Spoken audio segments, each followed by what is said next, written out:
Ils ont fait signer à des gens au Niger il y a 70 ans, etc., que l'uranium du Niger appartenait à la France pour 75 ans.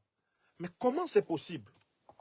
Vous ne savez même pas la quantité d'uranium que vous avez. Et vous donnez ça à quelqu'un pour 75 ans. Est-ce que vous savez même ce que vous lui avez donné? Oui, ils ont fait signer ça à des gens. Vous les Nigériens, vous marchez sur votre terre. Il y a de l'uranium dedans. On vous fait signer un papier qui dit que ça appartient à la France pour 75 ans. Vous signez. Vous voyez le vol? Est-ce que vous voyez le vol? La culture du vol. Article 28 du Code noir. Le vol contre les Africains. Le franc CFA là, c'est du vol. C'est du papier vide qui est fabriqué par la Banque de France pour récupérer les richesses africaines. C'est tout. C'est du vol. La preuve que c'est du vol, si vous allez avec du franc CFA, là tout de suite, dans le centre-ville de Rouen, pour acheter quelque chose, on refuse.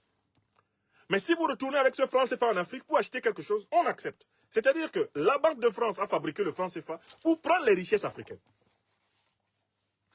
Oui. Il leur suffit de fabriquer du CFA pour mettre la main sur les richesses africaines. Ils appellent ça aide française au développement. Ils appellent ça crédit à l'économie.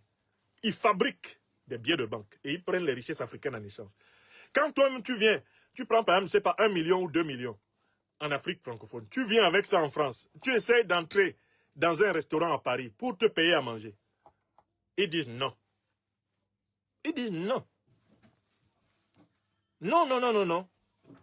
Alors que c'est une monnaie française.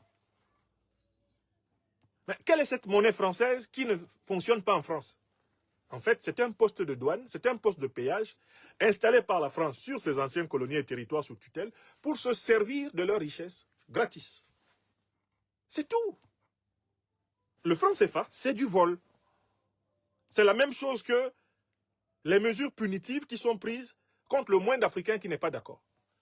Tu n'es pas d'accord avec eux, ils se précipitent, commencent à fermer tes comptes, à bloquer ton argent. Ils te traquent, ils sont là, tu n'es pas d'accord avec eux, ils te rendent ta vie à toi, là. Ils la rendent impossible. Mais c'est l'article 28. Il n'y a pas à chercher, là. Et l'article est en vigueur, article 28. Je continue à vous lire ce texte. Article 31.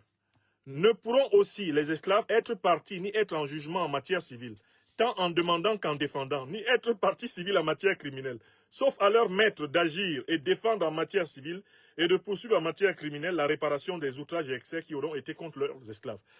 Donc les esclaves n'ont pas le droit de se défendre eux-mêmes face à leur maître. Ils ne peuvent pas se défendre face à leur maître. Le procès ne peut avoir lieu qu'entre les maîtres. Les maîtres entre eux peuvent discuter. Les maîtres du monde.